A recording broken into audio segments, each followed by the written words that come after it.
Friends, இன்றைக்கி நம்ம பாலக்கீரையை வச்சு நம்ம ஒரு சாதம் செய்ய போகிறோம். கீரை சாதம், பாலக்கீரை சாதம். ஸோ உங்கள் வீட்டில் பசங்க வந்து கீரை கடையல், கீரை கூட்டோ இல்லை பொரியலோ சாப்பிட விரும்பலையா, இந்த மாதிரி நம்ம செஞ்சிடலாம்.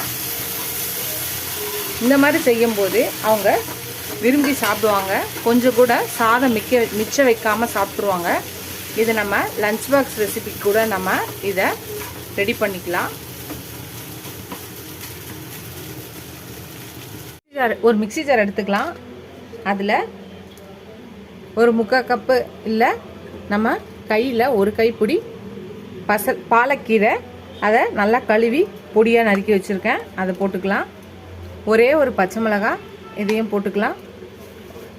1/4 மூடி தேங்காய், அதையும் போட்டுக்கலாம். 1 ஸ்பூன் சீரகம், அதையும் போட்டுக்கலாம். 1/4 ஸ்பூன் மஞ்சத்தூள், அதையும் போட்டுக்கலாம்.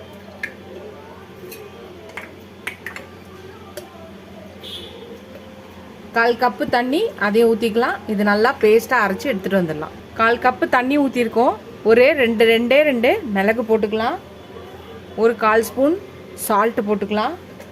ஒரு சின்ன துண்டு புளி. இப்போ இது எல்லாத்தையும் சேர்த்து பேஸ்ட்டாக அரைச்சி எடுத்துகிட்டு வந்துடலாம். பேஸ்ட்டாக அந்த விழுதாக அரைச்சி எடுத்துகிட்டு வந்தாச்சு. இது ஒரு பக்கம் இருக்கட்டும். ஒரு பேன் வச்சாச்சு. இப்போ 2 ஸ்பூன் நல்லெண்ணெய் ஊற்றிக்கலாம். எண்ணெய் காஞ்சிருச்சு. 1/2 ஸ்பூன் கடுகு, 1 ஸ்பூன் உளுந்து, 1 ஸ்பூன் கடலைப்பருப்பு போட்டுக்கலாம். கடுகு வெடிச்சிடுச்சு. இப்போ 2 காஞ்ச மிளகாய் போட்டுக்கலாம். முந்திரி ஒரு 5-6 உடச்சி வச்சுக்கலாம், அதை போட்டுக்கலாம். வேர்க்கடலை ஒரு 2 ஸ்பூன் போட்டுக்கலாம், டேபிள் ஸ்பூன். இப்போ இதை நல்லா கலக்கிக்கலாம். இப்போ சின்ன வெங்காயம் ஒரு 8 சின்ன வெங்காயத்தை பொடியாக நறுக்கியிருக்கேன், அதையும் போட்டுக்கலாம்.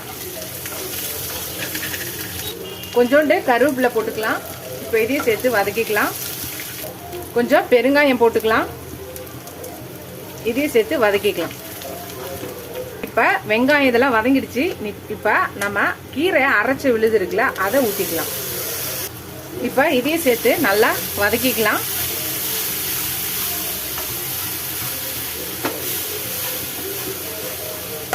வதக்கியாச்சு. இப்போ ஒரு 1/4 கப்பு தண்ணியை நான் இந்த மிக்ஸி ஜாரில் கழுவி ஊற்றுறேன்.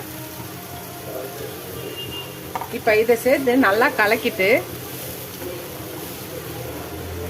இது நல்லா கொதிச்சு பச்சை வாசனை போய் இது நல்லா திக்காகி வரும். அது வரை இது கொஞ்சம் கொதிக்கட்டும்.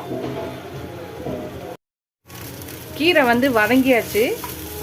அதில் நம்ம வடித்த சாதத்தையும் போட்டாச்சு. இப்போ இது நல்லா கலந்துக்கலாம். இந்த நேரத்தில் உங்களுக்கு உப்பு கம்மியாக இருந்துச்சுன்னா உப்பு கொஞ்சம் போட்டு நம்ம சரி பண்ணிக்கலாம். எல்லாத்தையும் நல்லா மிக்ஸ் ஆகிற மாதிரி எல்லாத்தையும் கலந்துக்கலாம். இந்த நேரத்தில் நம்ம 1 ஸ்பூன் நெய் போட்டு இதை நல்லா கிளறி இறக்குனோன்னா நம்மளோட பாலக்கீரை ரைஸ் ரெடி ஆகிடும். நம்மளோட கீரை சாதம் ரெடி ஆகிடும். அவ்வளோதான், நம்ம கிளறிடலாம். ஃப்ரெண்ட்ஸ், அவ்வளோதான், நம்மளோட பாலக்கீரை ரைஸ், பாலக்கீரை சாதம், கீரை சாதம் ரெடி ஆயிடுச்சு. ரொம்ப ஹெல்த்தியாக, டிஃப்ரெண்ட்டாக, டேஸ்டியாக நம்ம ஒரு ரைஸ் ரெடி பண்ணியாச்சு. இதை நீங்கள் லஞ்ச் பாக்ஸுக்கு கூட ரெடி பண்ணலாம்.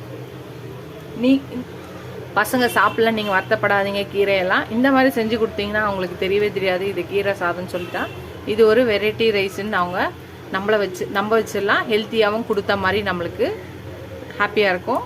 ஸோ இந்த வீடியோ பார்த்த உடனே இந்த ரெசிபியை ட்ரை பண்ணுங்கள். இந்த வீடியோ உங்களுக்கு பிடிச்சிருந்துச்சுன்னா லைக் பண்ணுங்கள்.